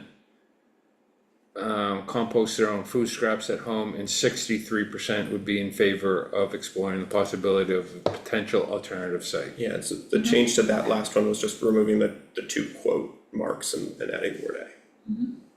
Yeah. Alright, We good now? What- Okay, second paragraph, where the heck am I here? 9-2. I don't have anything in the second paragraph. Canterbury has a long history of environmental stewardship. We request Canterbury continue to recycle all available materials, even when there may be negative financial impact. And that's wording from the minutes from the warrant article 19 Town of Canterbury annual report. That's what those quotation marks relate to. On the right-hand side of this page, there's a couple of We're not there I yet. think Yeah, we're still. the goal is to do columns, so you just doing the first column and then. I'm doing the left column and then the right I column. understand that, I thought we were done. I'm checking to make sure we can move on. Anybody got any? I'm gonna add the word minutes, just so that, Yes. so from the minutes warrant article 19. Okay. So I guess a question then is, We maybe good? I should have pulled those up. Minutes meaning, was this public, those are public comments Those are during the in public comment town. period on that warrant article, or is it Yes. language from the article itself? It's, No, it's from the minutes, it's not the language of the article. that's why I said I should just I add see. the word minutes and then it's accurate. Right. We're, That would be in the 2020 town report, it's gonna be in the back with the minutes. I'm just, With the narrative. and I haven't reviewed, and I apologize, I didn't pick up at that look. Were there other comments? It is, the reason I'm asking is that a person speaking at the town meeting is not the voice of the town. And just saying, I mean, if there were other voices, it feels like we should either list everything or cut that portion or explain, you know, whatever the warrant article was. Does that make sense? Rather than sort of make it seem like whoever that person was. yeah, it's a confusing jump for me to go from we're discussing the survey results, and then my assumption when I read this was, oh, these quotes came from perhaps a comment section on the survey results, but then we're jumping to a warrant article 19 that's not really contextualized or explained from a 2019 annual report. No, I think it was written, so it was, I'm sorry, I didn't mean to cut you off. It was the justification for Canterbury has a long history of environment, I mean, it's not surprising that we got the numbers in the survey. A lot of people in town have a long history of environmental stewardship, they want to continue recycling even if it costs money. It's that thread. Well, I I guess- guess no one's questioning the thread, I don't think, Rich, it's about how, the attribution of these words. Is Okay. this part of the warrant article, is it something said about the warrant article? But if, It's not quite yeah, and clear. if we agree with the sentiment and we could change it to just an affirmative statement, essentially from the board writing this, and then the public can weigh in, which is, you know, something like Canterbury values environmental stewardship, and, you know, the board has heard concerns in the past that residents value the ability to, you know, recycle all available materials, even at times when they have a, like, if negative, so we could just reframe that if people are generally good with the sentiment in those quotes. So make, Yeah, Any other I voices? think the sentiment is at least popular, if not like universal in town. But yeah, I think quoting it in that way does feel a little bit odd. So you wanted to read, remove the quotes from the first sentence, and then the second sentence would be Canterbury. What's the second sentence gonna be? Alright, let me put my writing hat on. Canterbury has a long history of environmental stewardship, including emphasis on continuing the town's recycling efforts,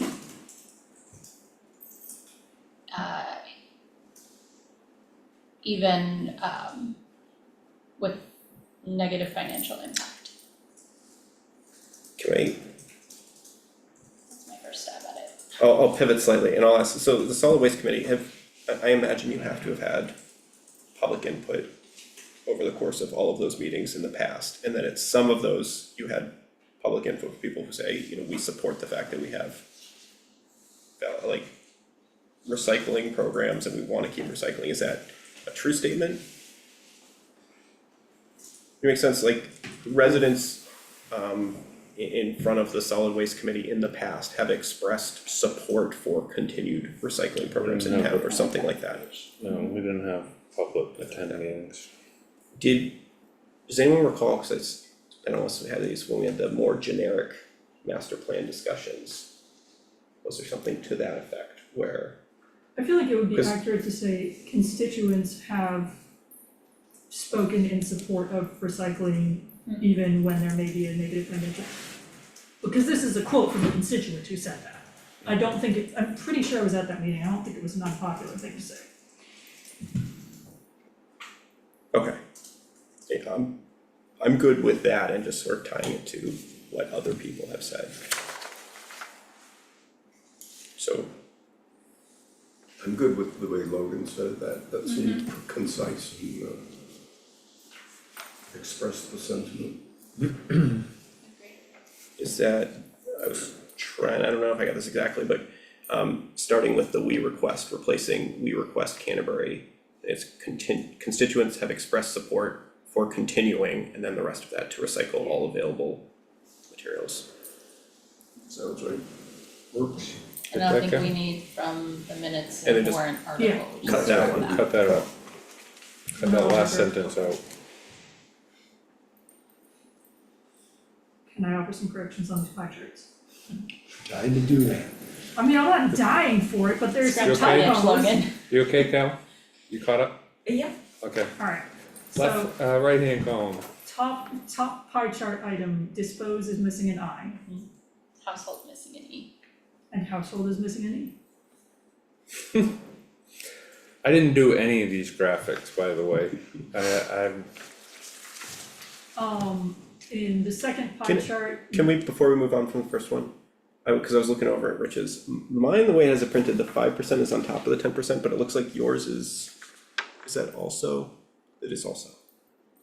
Is there a way, like, I don't know who Yeah. has the master image, but to slide the, Yeah. we can figure it out. okay. Just flag that those are overlapping. I think her name is Riley in Mike's office. it would Put also be this- good to select colors that you can print in black and white and still have the word if that's an option. That's a good point as well. It's an accessibility item. So second pie chart item, would you be in favor of delete the A, exploring potential alternative, add an A in alternative, There's the, transfer station sites. And I think the last one is okay. And you know how many times I looked at those? I didn't see any of The those. more times you look at it, the less you're gonna be able to see it. Yeah, no, I, If you keep looking at it for long enough, everything starts looking either wrong or correct. everybody good with the right hand column? Yep. So we can, Oh, sorry, one more suggestion, just for the sake of clarity, if somebody's just flipping through it and looking at the charts and they're not reading all the context here, can somewhere on the charts say, out of however many respondents, cause this looks like 85% of the town uses the transfer station and it does not. 85% of respondents use the transfer station. You could add to that top part from respondents to, in between from and the, from respondents to the solid waste committee survey. So, I think the number, if we're looking at percentages, it seems to me something clearer perhaps under this little key where it says blue yes and no in parentheses out of 200 and whatever respondents there were. so maybe instead 306. of respondents, say from, 367 responses to Yeah, there. the solid waste committee survey. That's an efficient way of dealing with it. okay, Cal? Don't wanna get ahead of you. I wanna I'll stop you if you're going to. Okay. That's the plan. Alright, this is probably most of the language here. So I'm on 9.3. So in that first paragraph, strike the verify this. And strike the air and, so required water monitoring. And that's all I have for the first paragraph. Gonna move to the second paragraph.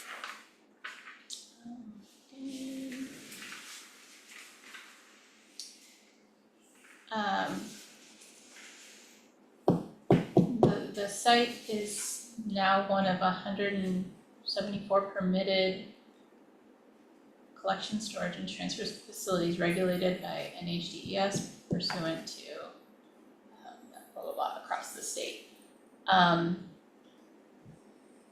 This this is just a matter of run-on sentence and flow, would it be sufficient to say that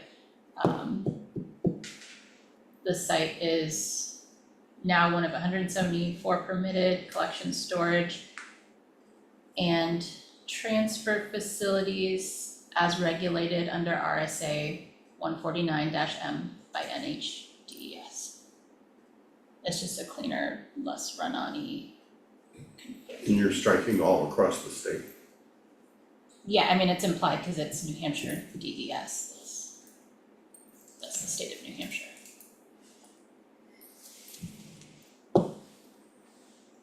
So you're saying, facilities regulated by RSA 149-M, no, Right, as regulated under as regulated under. RSA 149-M by NHDES. If you wanna go shorter, and if we don't need statutory site, you could just put NHDES in front of permitted, so 174 NHDES permitted collection, storage, and transfer facilities. Yeah, I think that's Strike sufficient the RSA reference. Yeah, entirely.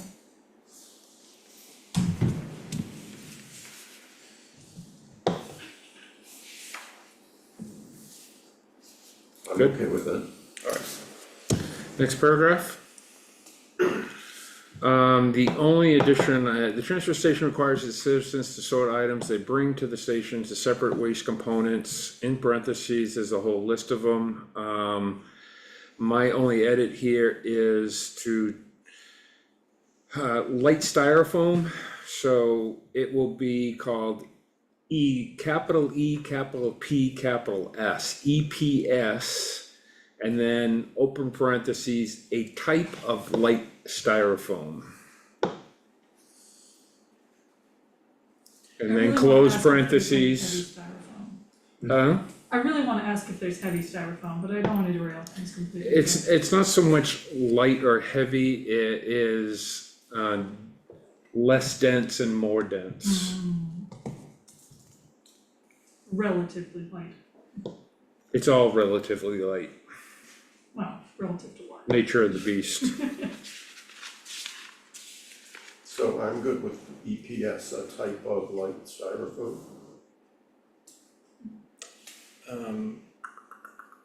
So this is after light bulbs, before light styrofoam, is that, Yes. Correct.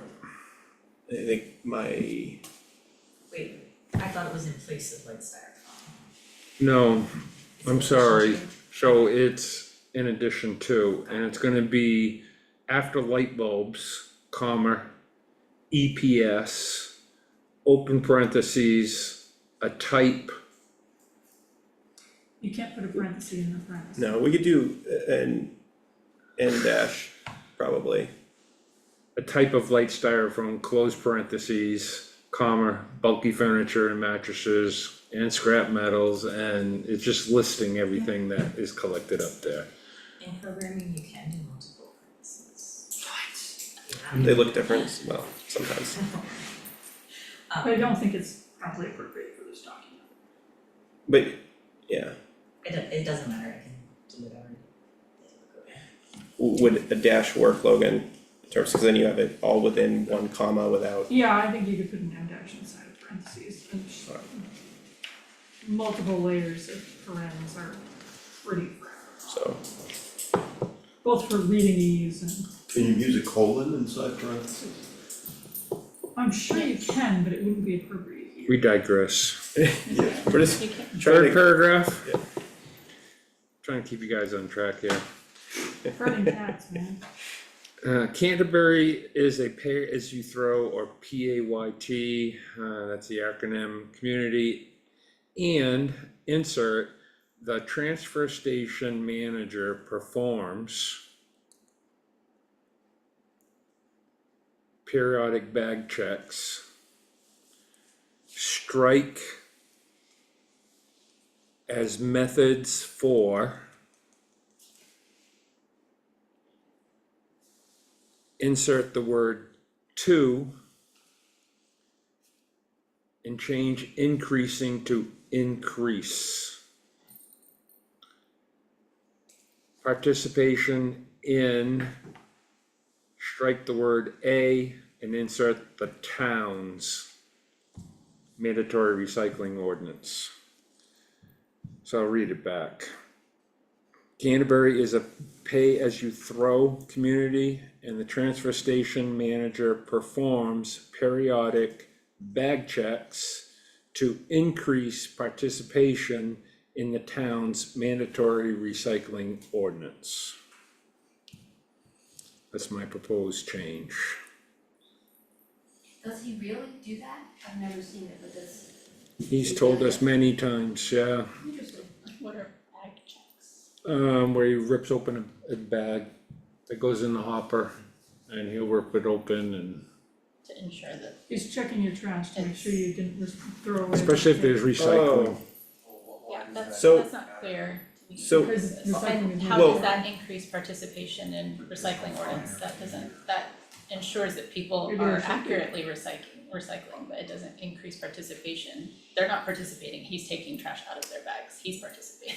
So I think there's sort of two core concepts that I'm seeing in this, and this is why maybe I was a little confused, is that one is that we're doing pay as you throw, which means you have to have a certain kind of trash bag. Yep. And you have that as the first sentence, and then at the end, the separate colored bag. And that made me think that the bag check was he's checking people to make sure they're using bags, not that he is checking trash to see if people have improperly included recyclable material or, I mean, like empty paint and the other kinds of improper things. Maybe if we split them, and it could even be its own, we've saved some space up above, so maybe just a single separate paragraph that is to help ensure or to help verify that residents aren't improperly including recyclables or other, I have language for that. Prohibited item. other I prohibited. have Perfect. language for that, rephrasing, bag checks, to ensure that only items with,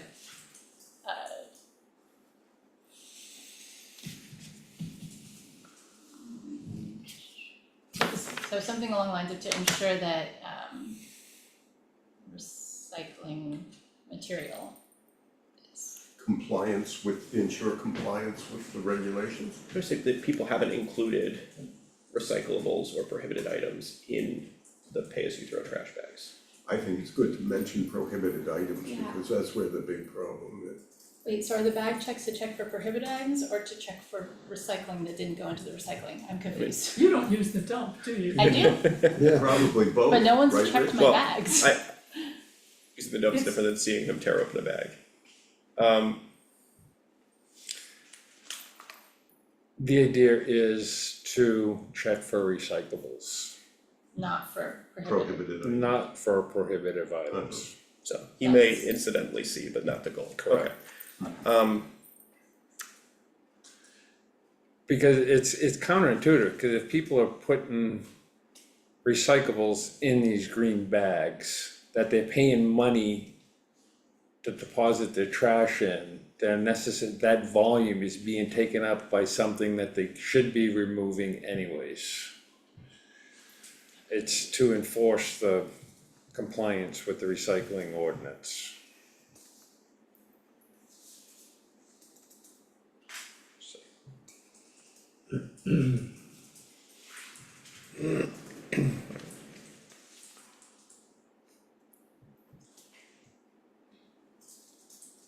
The suggestion then, if we have the first sentence, Canterbury is a pay-as-you-throw, or PAYT community, have a period after community. Move that third sentence to the second sentence. And then the third sentence would be, the transfer station manager performs periodic bag checks to ensure the bags don't include recyclable materials. Perfect. I have one also slight change grammatically kind of to that, is that we don't need quotes around pay as you throw. You don't need the or in the parentheses. Just put the acronym in the parentheses next to the title of something. And then you don't need quotations around bag checks either. You're not directly quoting someone, these aren't So the third sentence is gonna be the transfer station manager performs periodic bag checks to ensure bags don't contain recyclable materials.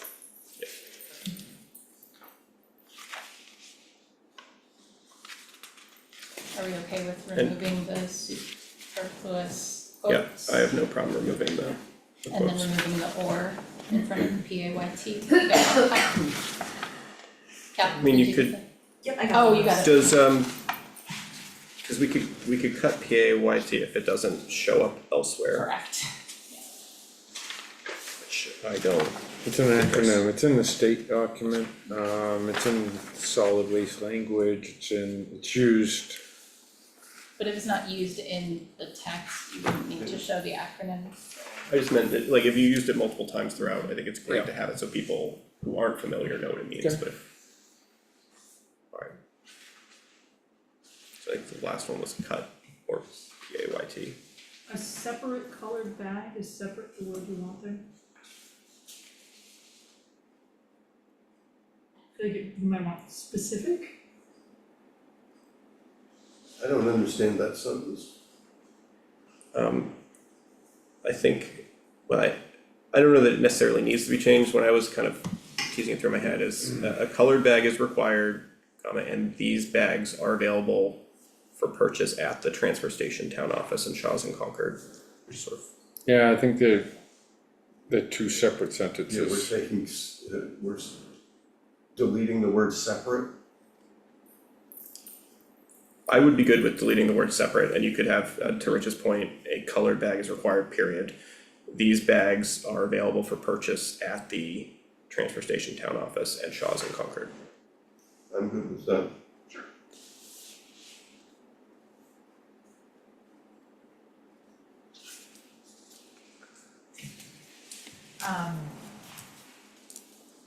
So the PAYT, I know, it sounds like you were gonna cut that, but I actually think that you should keep it because that is the technical, not the technical, it kind of is the technical, like that's how we refer to it in the budget and that's how we refer to it in the town report and stuff. I see, And I so have had people ask me like what that stands for, so, That's It good. to might help kind of be educate nice. them, okay, yeah, so. It's a It's not. well-used it's state taking up a lot of acronym. oh yeah, I don't disagree that it's well used, it's more just the way I'm used to So it, is you the- put an effort if you're going to reuse it. It's a class of, We're getting rid of the quotes, but the parentheses stay. And the or is deleted.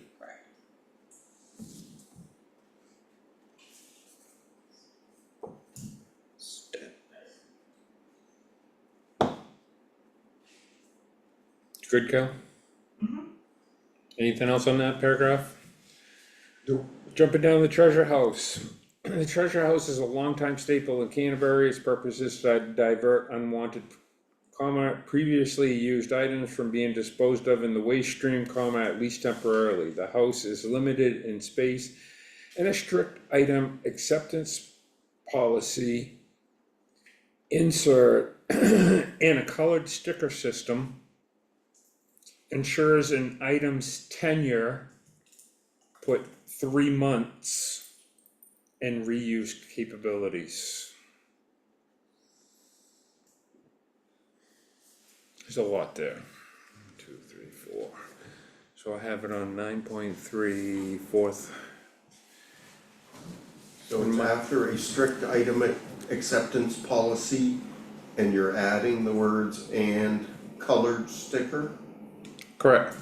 And a colored sticker system.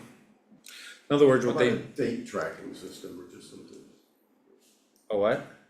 saying date tracking or? No, what they use is, like yard sale dots that you, little colored stickers that you put for Yeah. prices for yard sale stuff. What they do is each month, as items come in, there's a color of the month.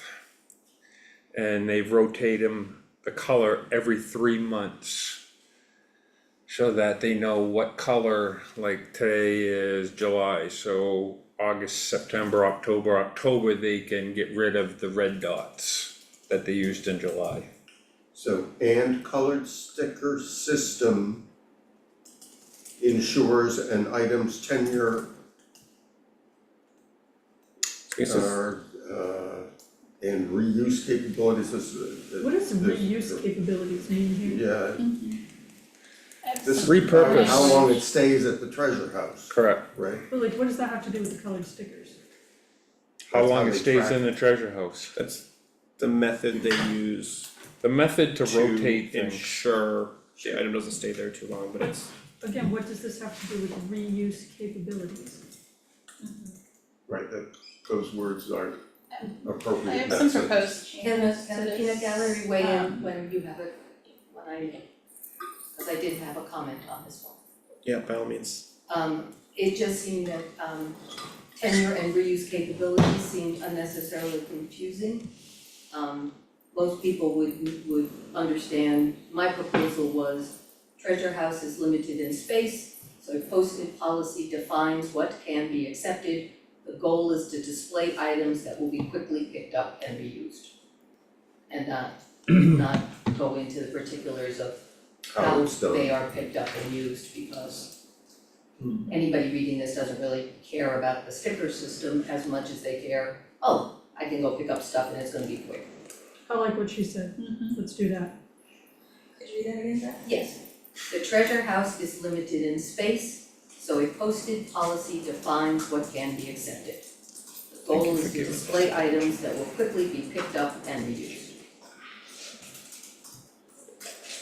And I think that gets you a lot more room on that paragraph. Probably. I would also lose the quotes on house in this paragraph. Like, Oh, well, that's getting. oh, are we losing that whole sentence? sentence is getting Great, struck perfect, and fixes replaced with that. that's. And the quotes around the treasure house, you don't need quotes around treasure house, you can just say the treasure house. Alright, that sentence is getting struck, replaced with a sentence. Good? Did you get the quotes, Kat? I did get, sorry, I'm not, It's okay, I don't just wanna repeat make those sure. back because I'm like, It's, as long as it's registered, grammatical, I'm good. but you're right, yes. I have no edit for that next paragraph. This transfer station does accept clean brush that is burnt under the direction of the fire department. Any form of composting, leaves, or food waste is not currently being conducted. Strike the quotes. Yes. Actually, a correction for me, the fire department doesn't direct the burning of clean brush there. So I guess my proposal would be the transfer station does accept clean brush that is burned, not burnt. Period.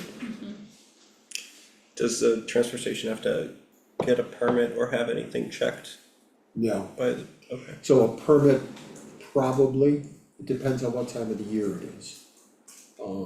But the fire department has no one to go up, so.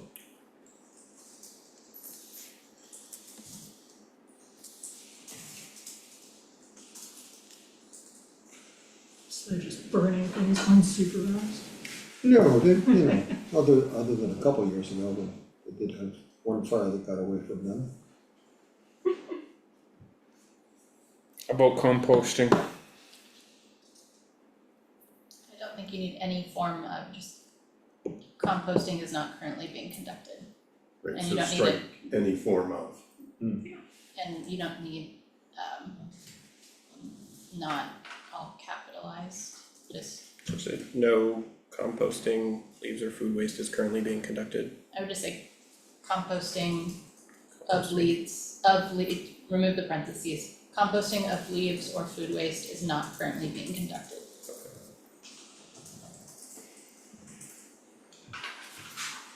Get that, Cal? Solid waste in New Hampshire, the state of New Hampshire has published its solid waste management plan.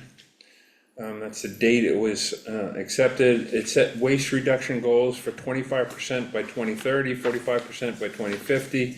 It included all municipal solid waste and construction and demolition debris within these goal parameters. In 2024, House Bill 1371 was passed effective 9/24/24 to allow municipalities to include a waste reduction chapter in their master plans. That's what we're doing here. Canterbury recently, my edit is currently, I put Canterbury recently, 2025, in parentheses, underwent a comprehensive master plan update. I don't think we need to talk about the master plan in the master plan. Yeah, I think, Richard, what we talked, so there'll be a different acceptance date for the different portions, including if we're going through, but we could probably cut those last two sentences. Okay. And just, they'll have the date of the first 8 chapters, and there'll be a date on the chapter 9. This was when it's written adopted. like 8 months ago, 10 months ago. When we were currently. It probably made sense to include that. Yeah, when we were still eyebrow deep in the master plan, so. So you're cutting the in 2024 HB 1371 I'd say all the those way two. to the end? Yeah. Alright. Are you good with that?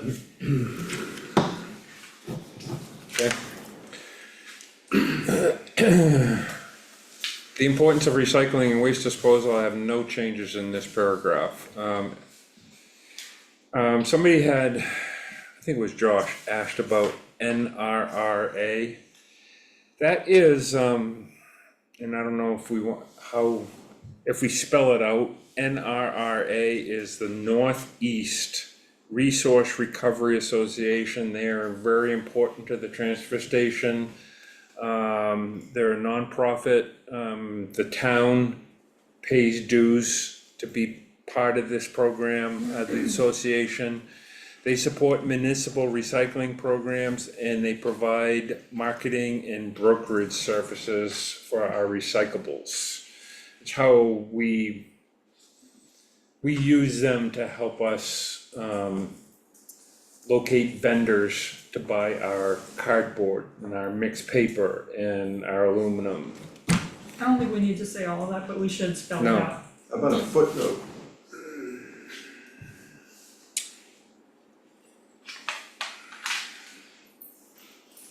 You just spell it out and then do parentheses NRRA. That's consistent with what you did before. Want me to read it back to you? I get the emails from them. Yeah. And it's in your sheet. Is it just something that you had added, is it worth saying, the No, town it is was a more of member a- of Northeast Resource Recovery Association? No, NRA? most towns are. I see. Okay. I have nothing for that paragraph. I do, the estimated that 71% of communities in New Hampshire used source separation, so that's a technical term, source separation. Correct. Which means sorting. Do we need to use the tech? Like what we people- do. Yeah, do people care about what the technical term is, or if we're writing for the layperson reading this, estimates that 71% of communities in New Hampshire separate their recycling? I think it's fine to I have don't think we both. should misquote their data. So used, However, those communities only encompass 43% of the population at the time. Canterbury is one of these communities. The alternative is single stream program. So we are one of these communities mentioned above. The alternative is a single stream program such as Londonderry and Wyndham and Salem and some of these larger communities that rely on, they do single stream programs, they rely on regional materials recovery facilities. These are big places where all the stuff gets in, magnets and fun science, density of things and everything. It's so is that necessary? We're just talking about Canterbury, we don't need to know that the alternative that everyone else does is single stream? I think that is helpful, only because in terms of planning for the future, I mean, people wanna look at what are our options, so they may not want to go that route, but they can see what some other communities are doing as, if we Rich. want to change from, cause that's what a lot of these communities have switched over. I kinda hate to ask this because I know that this is your baby and that you're really excited about it, and I believe that all this stuff is really important, but it is already 9 o'clock. Do you think that we could not read all of this? I- And like expand upon all of it? I was gonna jump that if we Can have we just finished knock through our corrections? 9.3, that we could maybe pick up. Or pause this until another, yeah. Right, so 9 o'clock is kind of my, not a problem, that's why I was kinda thinking if we get to 9:3, I'd already flagged that we'll save 9:4, 9:5, and 9:6, and we'll pick up, but we should at least finish the section so we don't leave Sure. anything hanging. that's fine. Thank you. Those graphics, I have no idea where they came from, that was something that got put in there.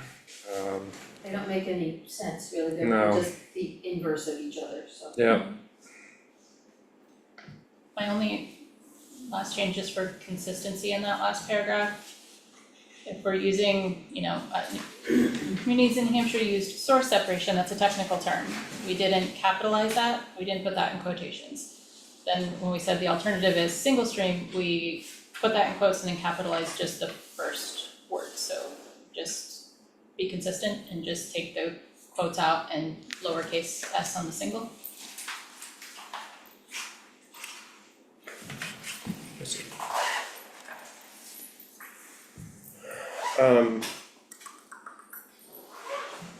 In terms of the graphics, if we kept one, it might be fine to then have a sentence immediately after it, which is, in line with this hierarchy, that the town should continue to consider other opportunities to reduce waste before they have to, something along those lines that talks about, if there are any other options to minimize the total amount of waste we have before we get to the point of recycling and disposing. We could have something like that, but maybe that's But which graphic do you use? yeah, if any, okay, so yeah, maybe then, They're the- why don't we, on that point, leave here just right at the graphics, even though I said the exact opposite 3 minutes ago. And then if anyone come up with any way to use one of these and to explain, like in 1 or 2 sentences, how it sort of helps explain what kind of programs we should be considering as a town, we can talk about that when we pick it back up. Everybody keep the papers, so I'm not printing it again. Okay. We'll put this, I imagine, under old business, and to the extent any of our applications or any of our other meetings, we can pick it up if we've got time, so if for whatever reason, the next meeting, we end up with time before 9, we can just pick it up then, we'll just keep it there until we finish it, since we've all looked at it and have comments. Make sense? Alright, same thing for land development regulations, we'll push that one off. When we do that, can we have so we're gonna be talking about the checklists, can we have printouts of those checklists so people can see them? The checklists are like 25 pages, so would it be alright if I emailed them after this meeting? For review ahead of time, that way you don't have to print out, I'll print out probably 1 copy of each, that way we have them in paper, but that way we don't have to have 9 copies. And they're in the email, Before we have to recycle. yeah, I think maybe just in terms of the agenda, we could just add like a parentheses, emailed to the board on and cite the prior email. 1 copy I think is insufficient, very often we have public members here who wanna know what we're looking at. It would also be added to the meeting page on the website, so they would have a chance to look at it before time, or beforehand. If you want more printouts, that's alright, I'm just letting you know it is a significant amount of paper.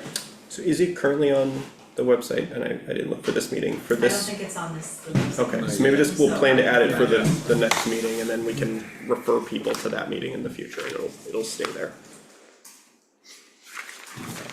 We have had experiences where lack of paper copies has prevented us from processing. Motion to adjourn? I have one quick question, just for clarity, is Michelle still with us? Michelle's still the land use administrator, but she's no longer your secretary for recording purposes, so I'll be here at your meetings and doing your minutes. Thank you. Alright, second? I'll second it then. Second the motion to adjourn. Well, I All in can second favor? my own motion. Aye. I would if I could.